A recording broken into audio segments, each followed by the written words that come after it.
Welcome to the Ask Brien radio show on KHTS 1220 and 98.1 FM. Now, if that song does not get you pumped up for July 4th holiday, nothing else will. Got a point, actually. Really, right. You do. This is the time of year when you need to have that Rocky song. You have to have that Rocky spirit. Hey, yo, Ezra, let's go. Out of my way.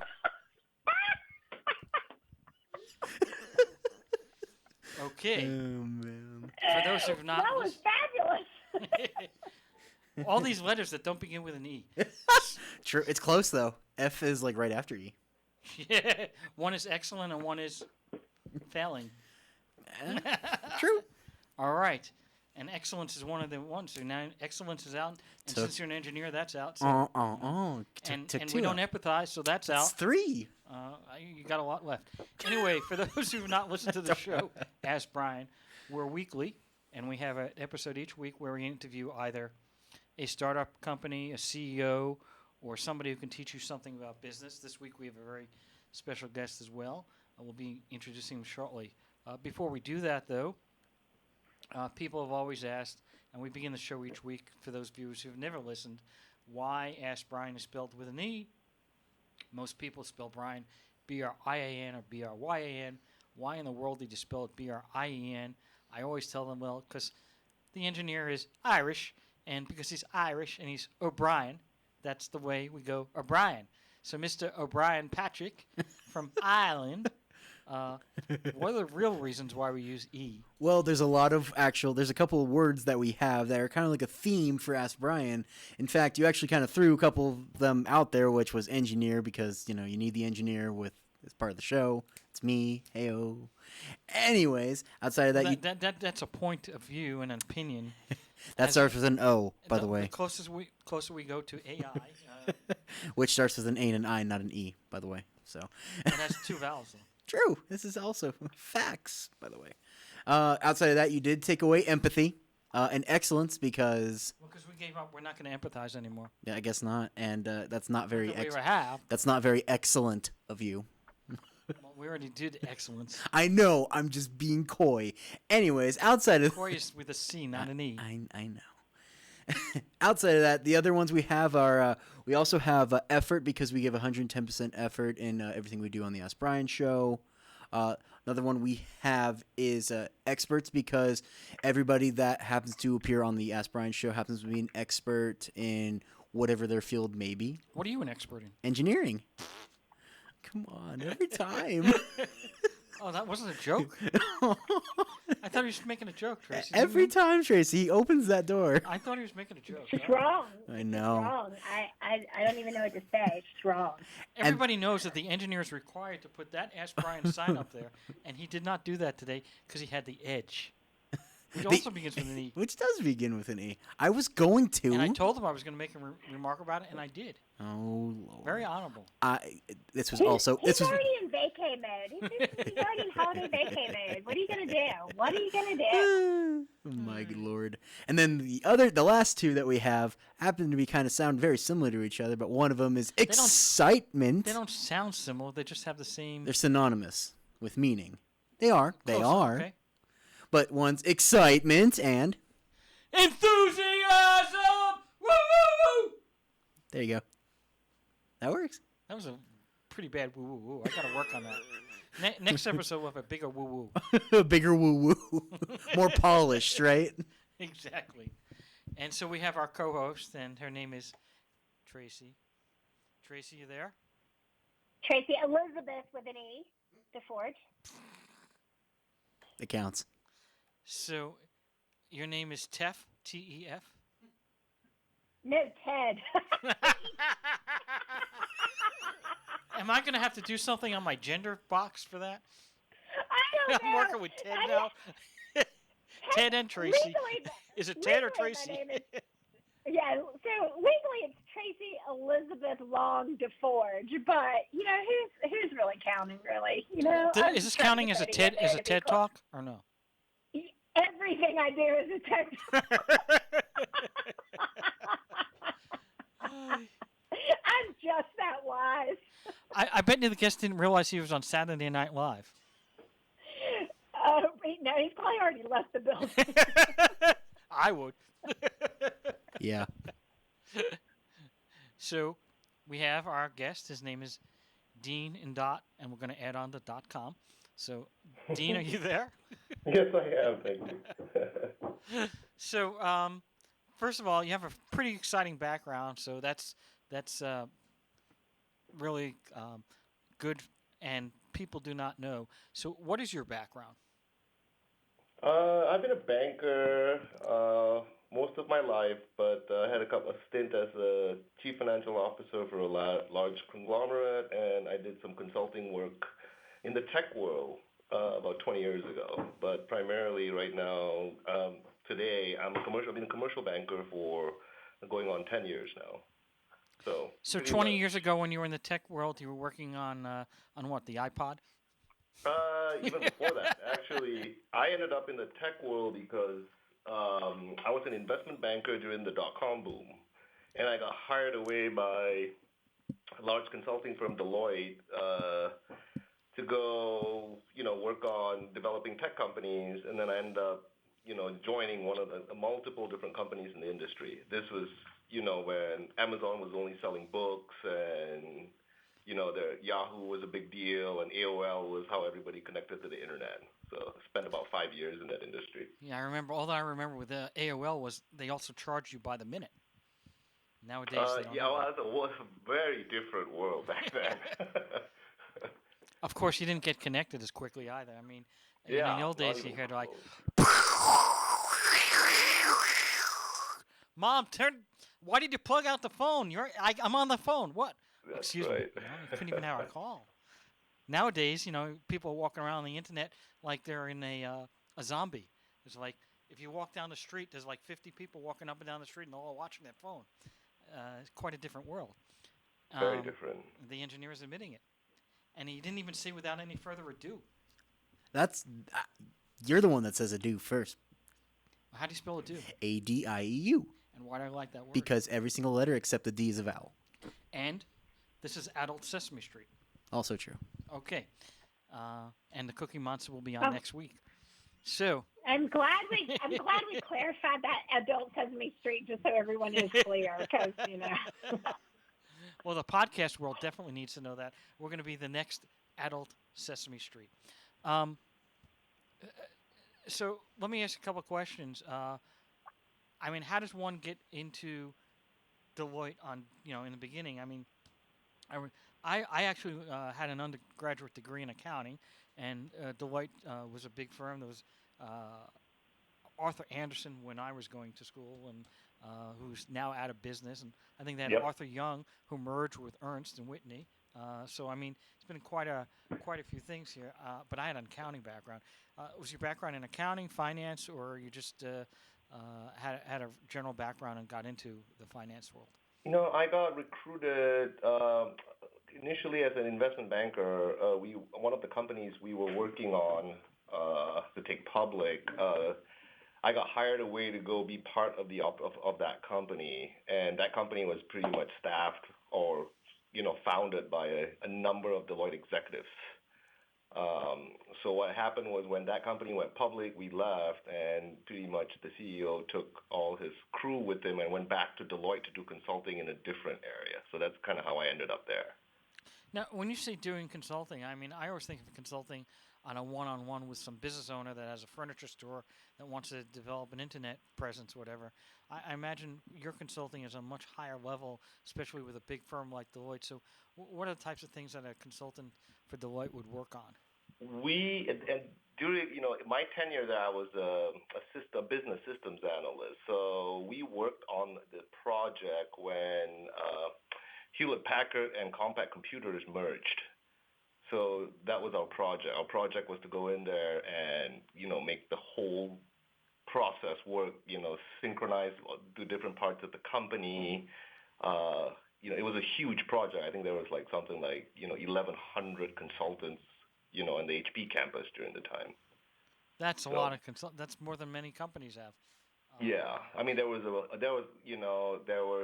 Anderson Consulting back then. Anderson Consulting folks were there. Microsoft Consulting folks were there. We represented HP's data analytical side of things. Back then, business intelligence was a very new thing where, one of the biggest products for consultants was to go into a company and tell them like, hey, you got all this data, here's how you use it. Something that's, elementary in today's businesses, basically. Absolutely. And so, how did you go from consulting to banking? When the House of Cards came tumbling down in 2002, I left and went back to school, got my MBA, and then when I graduated, didn't want to go back into consulting, and I decided to, essentially join a small business. So I ended up getting recruited to work for a conglomerate. It's probably like a $30 to $40 million a year company with, 8 or 9 different divisions, primarily in industrial products. And I was CFO there for about until the second financial crisis, or what they call the Great Financial Crisis.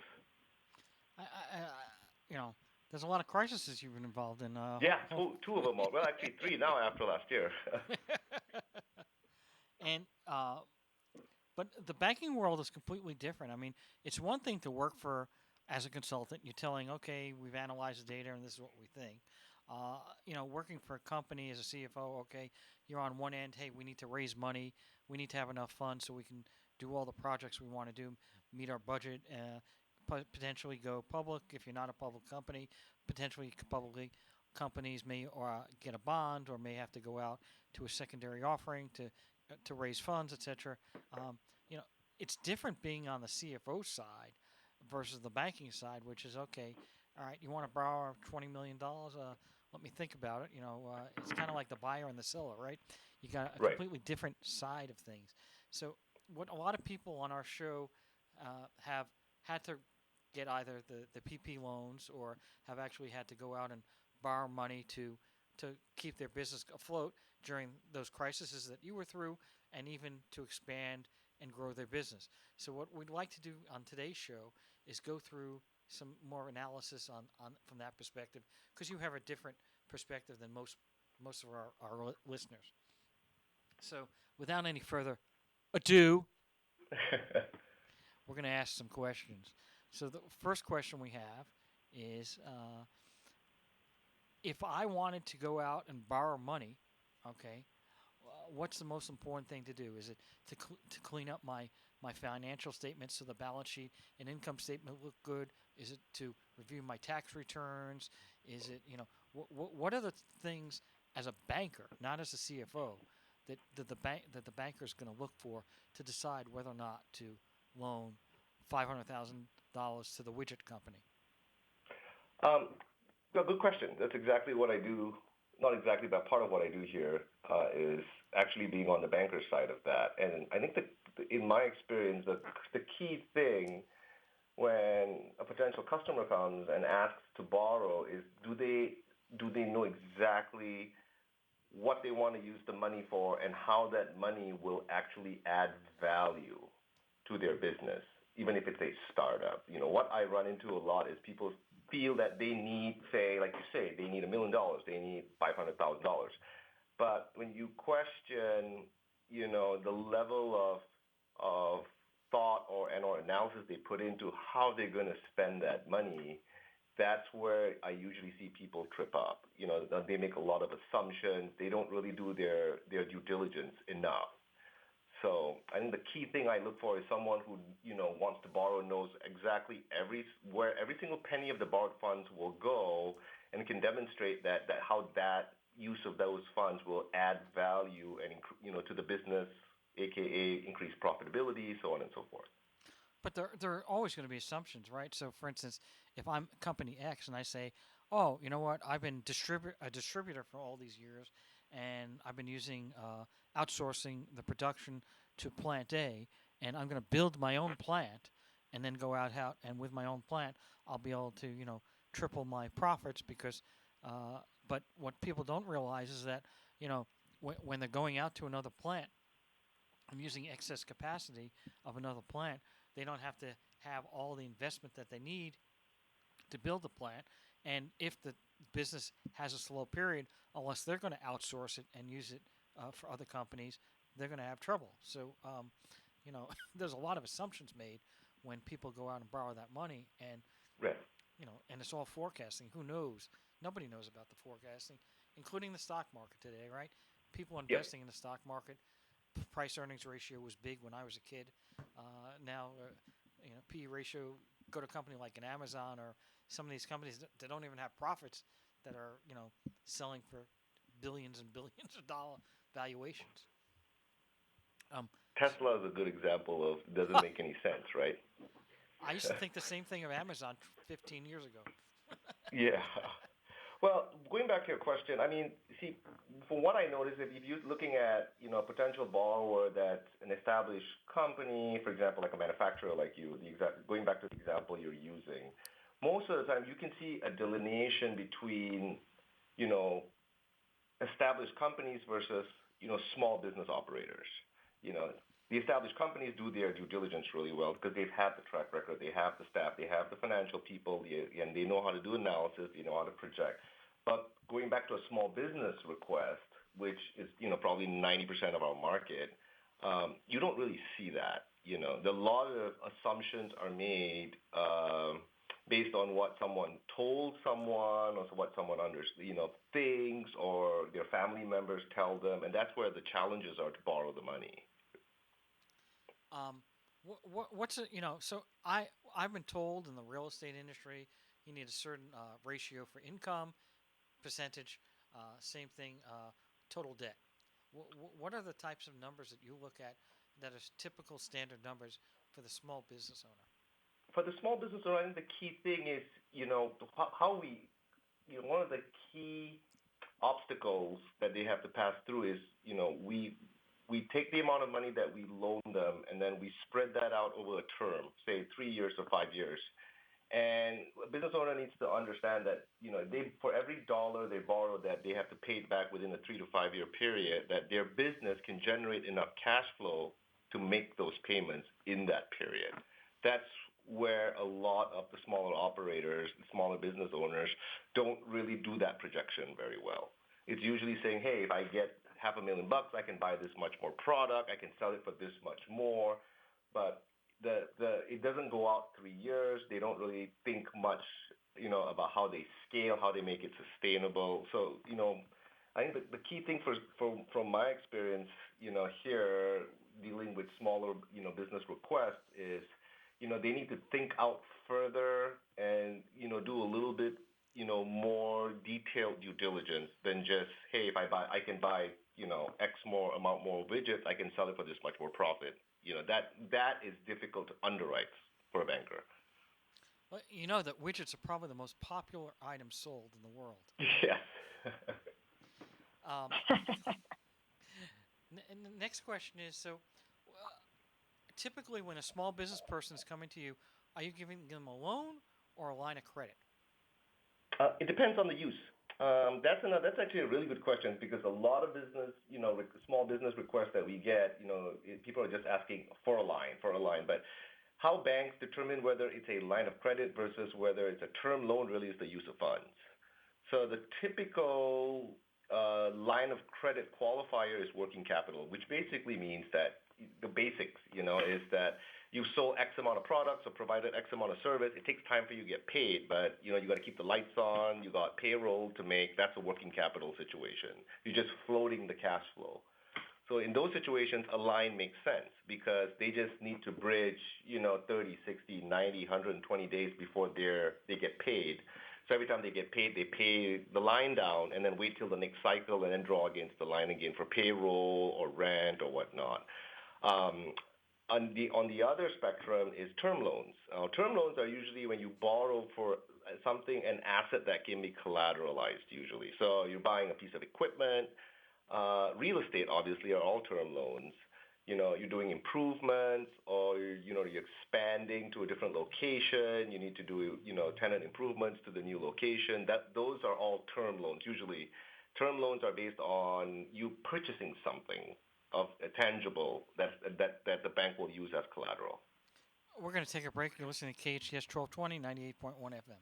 Your business sign is essential to getting customers to your location. Feathers can help you get your business noticed. Feathers, now in a new larger space with plenty of parking. They walk you through each phase of your project with special attention to detail and quality. Feathers will provide you a sign that you can be proud of. Your sign will draw customers in instead of having them drive by. Visit Feathers online at feathersigns.com or go to Feathers' brand new bigger location at 26017 Huntington Drive off Rye Canyon or call 298-9442. This is Jill from the Santa Clarita Grocery, the all-volunteer grocery program serving children, families, and individuals experiencing food insecurities.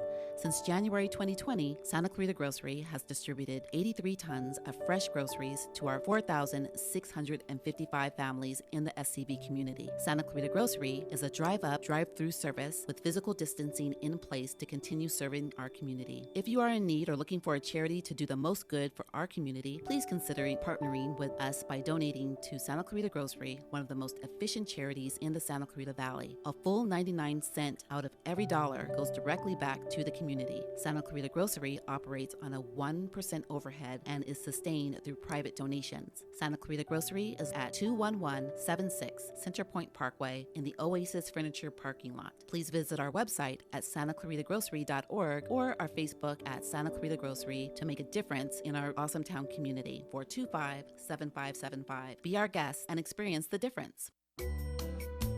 Satisfy your sweet tooth with a bite of sweet perfection from Nothing Bundt Cakes in Valencia. Their decadent cakes are ideal for your next birthday, anniversary, baby shower, wedding, holiday party, and more. Nothing Bundt Cakes makes their treats readily available without compromising quality. You can expect real butter and cream cheese, fresh eggs, and lots of love in each of their 10 luscious flavors. To order your own sweet treat, visit their Valencia Bakery in the Whole Foods Shopping Center or log on to nothingbundtcakes.com. If you have a business problem, if someone doesn't honor their agreement and you need an aggressive attorney with over 27 years experience, the Law Office of Peter Bronstein has helped partners resolve disputes, franchisees resolve disputes, and other business owners who have a challenge. Let the Law Office of Peter Bronstein take your stress away. Visit lacorporateattorney.com. Don't wait too long and lose your rights. Solve your business challenge problem today. Visit lacorporateattorney.com. The anticipation of having a baby brings much excitement and hundreds of decisions. When choosing where to have your baby, choose the best. Providence St. Joseph Medical Center. The new Women's Pavilion combines expertly trained medical staff with luxurious labor and delivery suites and the area's most advanced neonatal intensive care unit. You and your new baby will get the best start possible. For more information and a tour, call 1-888-HEALING. The road to healing leads to Providence. Hometown, your hometown station.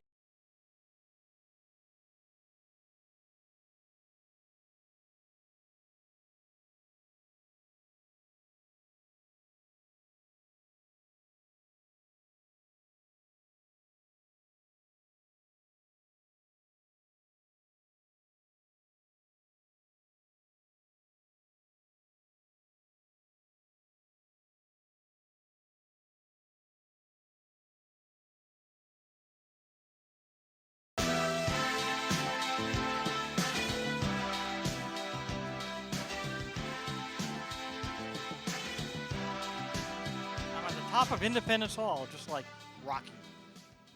You listen to KHTS 1220 and 98.1 FM. So, Mr. Engineer, who says he knows everything. What? I never said that. Okay. We have a birthday coming up on Sunday. Ooh, that's lots. Well, how old are we? Well, the Ask Brien show, right? Is that what you're 245 years old. Well, that was going to be the next guess. Was going to be You Mean America? Well, July 4th is Independence Day. And Sam is going to be very old. He'll be Uncle Sam. 245.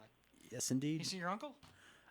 Who's your father? Your father must be the brother of Uncle Sam. Isn't everybody that's an American, isn't Uncle Sam everybody's uncle that's American?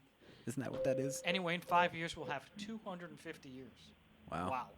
Wowza, wowzer, and wowzer. I have a question, if you guys don't mind. Where did Uncle Sam come from?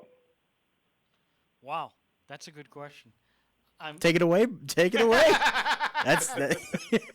This is a business show. But, I believe that during World War I, during World War I, they were recruiting people through the draft, and I believe that's where the term Uncle Sam came from because people wanted to participate and join, and so they had a campaign slogan to help your Uncle Sam. That's my guess. I just made it up. I know.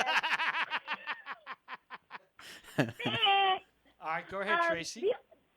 The origin of the term Uncle Sam, though disputed, is Whoa, it's disputed. So how do you know it's a fact? I knew you were going to do that. Okay, so the origin of the term Uncle Sam, although disputed, is usually associated with a businessman from Troy, New York, named Samuel Wilson, known affectionately as Uncle Sam Wilson. The barrels of beef that he supplied the Army during the War of 1812 were stationed. How old were you then? How old were you then? I've had a lot of Botox. Were stamped U.S. to indicate government property. That is the history of Uncle Sam. That's very cool. Never knew that. So we're not only just a Me business show. neither. Yes, she can read Wikipedia very well. Anyway. Apparently none of us knew the history, and we're about to celebrate the independence of our country. We don't even know our own story. Well, I hate to tell you, but it's only going to get worse. I've seen some of the kids today. All right. Now, having said all that, we had a question before we took a break, and the question is, Dean, what is the difference, so we're talking about the differences between lines of credit and factoring, and you said basically it comes to the fact that in a line of credit they're actually buying assets, factoring was where you're buying assets, correct? And that's correct. The distinction. But the question came from one of our viewers was, why is that not usury? Because factoring is such a high rate of return, and like for instance, the state of California, the maximum interest rate that you can charge is 10%. Now, there are credit card companies and other companies that do charge more than 10%, but they have exemptions. Like bankers, they have exemptions. But if you don't have an exemption, California lender's license, etc., you can get certain exemptions. But if you don't have the exemption, there is no interest allowed on the loan. That's what usury is. And how do factors get around that? I'll be honest, I don't know the details to that. I've never been in the factoring industry. From my understanding, the key difference is when you borrow from the bank, the bank doesn't take possession of the collateral, whereas in factoring, you're technically selling them the collateral, which is the receivable. So you're selling a $500,000 account receivable, you're selling it for $380,000. So even though you're making $120,000 profit, there is a risk there that you're not going to collect as well. That's correct. Yeah. So I think technically, it's not an interest rate. It's a discount. It's discount on the paper itself. So you're buying the right to get that $500,000, for a much less amount, but you're taking the risk in case you don't get it, basically. Well, that leads to some additional questions. You mentioned earlier that most of the bank loans that are not lines of credit are basically when you're loaning money out so an asset can be used to create additional income, correct? Correct. Yeah, the difference really between a line of credit and a term loan really is the use of the funds, as I mentioned. But what about security, though? Can you have an unsecured or a secured line of credit, and can you have an unsecured bank loan for a plant? Good question. Yes, working capital lines of credit are usually unsecured. Usually, as it pertains to small business owners, it's usually unsecured. It's a signature loan, so the collateral is your promise to pay back, basically. Yes, you can have term loans from lines of credit, and usually what happens in those situations is when a borrower doesn't service the line of credit, or there's a problem with the servicing of the line of credit, or, that's when the banks come in and say, okay, you can't just service this on an interest-only basis. You're going to pay us off the whole balance. And obviously, most borrowers can't afford to pay off the line at one go, so they ask for time, and then that's when the bank terms out that whatever the balance is. So that's a conversion of a line of credit into a term loan, but it's usually in some sort of an, not a positive situation. It's something where, the bank doesn't, wants the borrower to pay the line back in full. What is the criteria for SBA loans? Ooh, good question. Hope I didn't stump you. There are basics, yeah. I mean, there's a lot of criteria: eligibility, minimum net worth. But I won't, go into the details. It's published, but it's like reading Greek out there because you're reading CFRs, codes of federal regulations. But the basic thing on SBA loans, on the criteria, is your business has to generate less than X amount of revenues, and it's not standardized across the board. It's depends on what industry you're in, what type of business you're in. So if you go on the SBA website, they'll break that down for you based on the NAICS code of your business. So, but it's usually a maximum of total revenues, which followed by maximum of earnings, EBITDA, profit, and then after that, it defaults to the number of employees. That's another critical thing. So those are just the basic eligibility requirements. And then above and beyond that, there's so many different types of SBA loans. There's 504 loans for properties, for real estate, and then 7A loans for both real estate and non-real estate. And then there are subsequently different requirements for different types of loans also. So I come to the bank and I go, you know what? My widget bank business, and I know there's a lot of widget businesses out there, but my widget business, I need to borrow $4 million. Okay, and how do you determine whether or not it's going to go line of credit, whether or not it's going to be an unsecured or secured loan, either on the LOC line of credit or regular term loan, or whether or not it's going to go to SBA and other programs? It depends on the use. The first thing we ask is, what is the use? In your case, what is the use of the $4 million? So you need to break it down, and then we will determine from the breakdown of the use what portion of it would be a line, what portion of it could be a term loan. It depends on the use. So is it good to say if you're using it for working capital to pay, hey, listen, you might have payroll issues, you may have problems all along, you want to just have that extra ability, or if you get a big order in and you want to buy, you've only been producing 10,000 widgets per month, but now Walmart says, we'll buy it, but we need 500,000 widgets per month. Can you up it? Is that all lines of credit, or is that a term? That's a mix, because the working capital is separate from that, because if you want to make more widgets for Walmart, that means you're buying more inventory. So that becomes an inventory loan, and that usually is a term loan. But if you need a portion of your growth to service Walmart, is you have to hire more people, right? You have to do more intangible aspects of your operations, the cost, that is. That's not actually buying inventory or buying something tangible. So that portion will be separated out, and a line will be created. But in SBA loans, lines cannot be in perpetuity. So eventually the bank will determine a point in time where that portion of the loan that's a line of credit will then be converted also into a term loan. So the SBA... One very important point for your viewers is SBA loans have no lines of credit.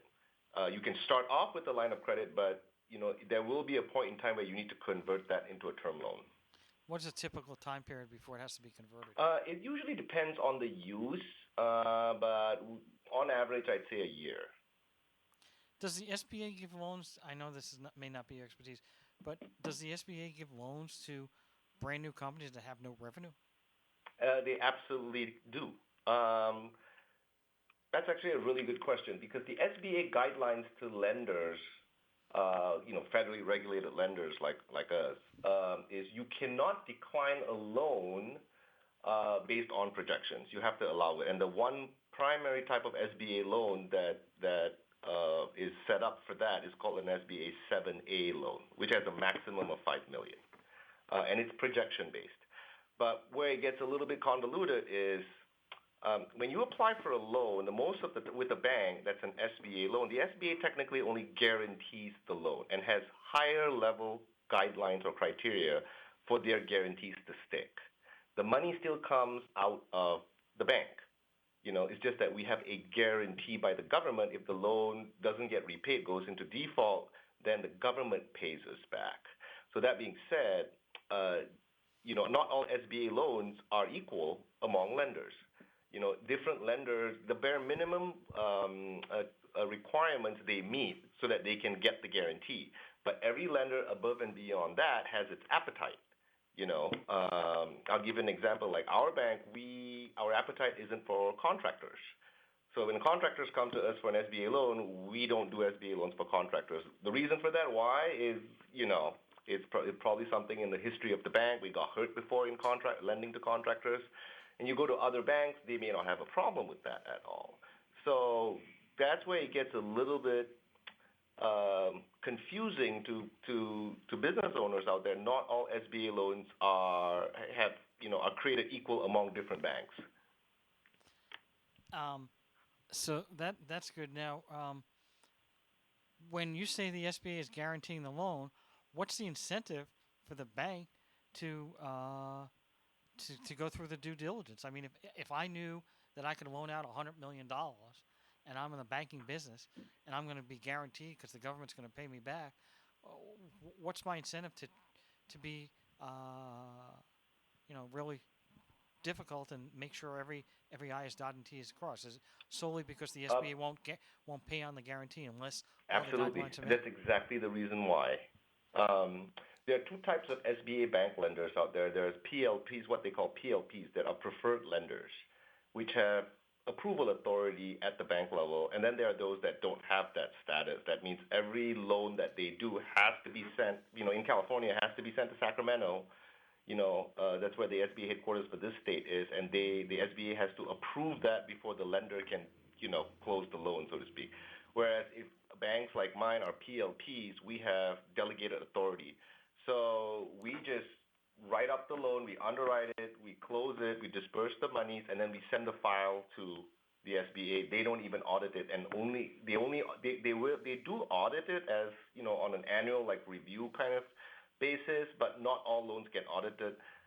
So the incentive for the bank to underwrite to ensure that all the requirements are met is exactly what you said. So if a loan goes sideways and is in default, and we go to the SBA and say, hey, this went sideways, we'd like our, the portion that's been guaranteed. They audit it. If we made a mistake, we don't get that money back from the government. Wow. We have about a minute and left before we're going to take a commercial break. Tracy had a question. I didn't want to make sure she got that question answered. Well, I mean, it was just a personal question, really, since I have your ear. So you were talking before about businesses having projections that go out 3 years. When you're saying projections, can you define what it is that you're looking for within those projections, P&L, what you're looking for? We want to make sure that based on the money we lend you, because, let me take a step back. The projections are based on the assumption that you get the money that you want to borrow, right? So we want to make sure that money is put to work and your projections show that the company generates enough cash flow, enough net profit to repay the loan. That's what we look for. Okay, so projections with gross sales and then showing all the expenses and then what the net is exactly. And then what that's targeted to for the next 3 years. Exactly, yeah. And, when we underwrite loans, based on projections, we kind of look at your historical, or if you're a startup, we do our research to find out, what the cost to make a widget is and how much the market price for a widget is. And then we kind of validate it by looking at your projections to make sure it's apples to apples, that it makes sense, that it's not, reaching, so to speak, Not just my fantasy projections. Exactly. Yeah, I mean, going back to the first question just now, that's what happens in more than 50% of the time when I have a prospective customer sit in front of me and, they don't do that due diligence in that detail with the P&L. So they think that, X number of dollars now will equate to much more sales, which buys more product, and they look at it exponentially. And sometimes when you look at the industry, you're like, that really doesn't make sense, So that's one of the key problems I run into for small business requests. We're going to take a break. We'll be right back. KHTS 1220, 98.1 FM. Healthcare can be difficult if you're underinsured or have Medi-Cal. Samuel Dixon Family Health Center can help. Services are available on a sliding fee schedule. The mission of the Samuel Dixon Family Health Center is to give the Santa Clarita Valley access to affordable, quality primary care. There are 3 locations to serve you: Canyon Country, Newhall, and Valverde. Go to sdfhc.org for more information and to find the location most convenient for you. If you have a business problem, if someone doesn't honor their agreement and you need an aggressive attorney with over 27 years' experience, the law office of Peter Bronstein has helped partners resolve disputes, franchisees resolve disputes, and other business owners who have a challenge. Let the law office of Peter Bronstein take your stress away. Visit lacorporateattorney.com. Don't wait too long and lose your rights. Solve your business challenge problem today. Visit lacorporateattorney.com. At Jersey Mike's, we make a sub above. Bread baked fresh, veggies served crisp, meat and cheese sliced on the spot. Then comes the juice. Red wine vinegar and olive oil blended to perfection. It's what makes a Jersey Mike's sub a sub to behold. And beholding? Well, we think that works best with 2 hands. Jersey Mike's, be a sub above. Your Santa Clarita Jersey Mike's, a proud sponsor of Santa Clarita Sports. KHTS strives to give the Santa Clarita Valley all the information they need. And when our computers aren't working the way they should, we call Resurgence your true source for IT. Resurgence provides outstanding customer service while also providing the highest technical ability. They strive to do what's best to improve and protect your business. For more information on Resurgence, call 349-4114 or visit resurgenceit.com. Hi, I'm Miles McNamara, Certified Senior Advisor and owner of Comfort Keepers in Home Care. Our caregivers help you in your own home. A Comfort Keeper can provide companionship, meal preparation, medication monitoring, assistance with personal care, transportation to doctor appointments, all enhancing your independence and safety in the comfort and privacy of your own home. So if you or someone you love could use a helping hand at home, call Comfort Keepers at 287-4200. That's 287-4200. Loss of hearing can affect the quality of life. Santa Clarita Hearing Center can help. They specialize in both preventative hearing loss and corrective measures, including diagnostic tests, new technology hearing aids, cochlear implants, hearing protection, and tinnitus treatment. They can adjust your current hearing aids or fit you for new ones. Santa Clarita Hearing Center also offers sleep molds, swim molds, and musician monitors. Book an appointment today. Log on to SantaClaritaHearingCenter.com. Located on McBean Parkway next to the hospital. That's SantaClaritaHearingCenter.com. It's like no other station I've ever listened to. It's great. Your hometown station.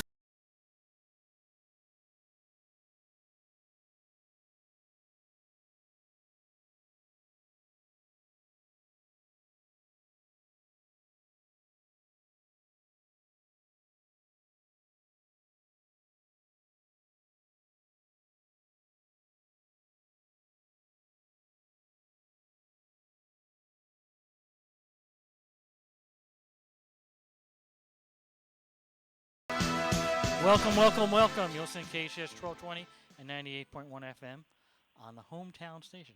Like no other station in the world! Why do you say that? I don't know what you're talking about. I don't know. He's got this little script in here that he uses. Anyway, we're talking to Dean and our co-host, Tracy.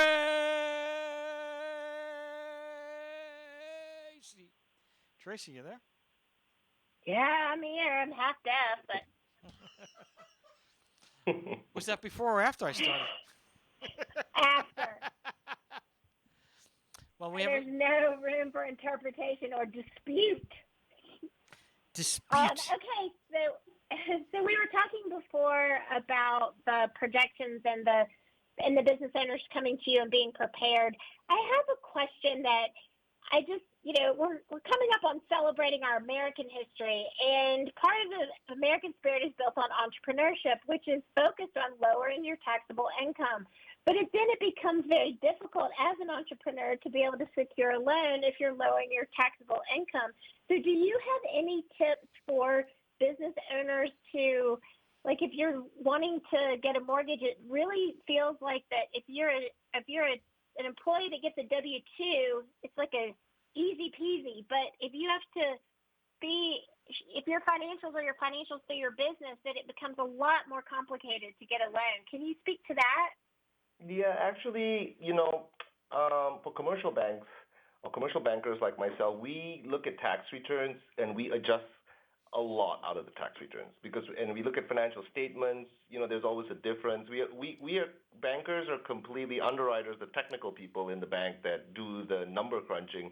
We're very well in tune with how taxes, how financials are reported through taxes, and we adjust all that. An example is the simple example is, if you own property under your business, you can depreciate it. Depreciation is an expense. As bankers, if we look at a tax return, a business tax return, we immediately take all that depreciation and amortization of equipment, whatnot, those expenses, and we add it back because we know those are non-cash expenses. Those are just meant to reduce your tax, your tax liability. So we do a lot of adjustments to come up with the actual cash, because what we're looking for is not what you report to Uncle Sam on the profit and loss basis. We're looking for really how much does the business spit out in cash flow to make the loan payments. So you wouldn't, the only problems that in my experience I've run into is when, for example, you get a gas station operator or a liquor store operator and shows you his tax returns and says, oh, by the way, I make X much more, but I just don't report it. Now, that's not going to work, basically. Well, yes, that's how Al Capone got caught. Yeah, pretty much, yeah. So, Tracy had another question, or want me to go? Oh, I think it's your turn. Okay. So, what is the biggest loan that you've ever underwritten? North of $150 million. And that was for the swimming pool in your backyard? Was that for a company? It was actually for a large housing development project. And then, what is the biggest? Well, what is the smallest loans you've made? $100,000 less? $100,000, yeah. You make $100,000 loans? I didn't even think the bank could find it profitable for that. No, it's actually very profitable. And also, on the banking side, you have to understand we're governed by the Fed, which has requirements on small business lending. I don't know if you've had experience with business loans. Every time you get a loan, you always ask the question is, what's the total revenues of your company? When you open an account or something.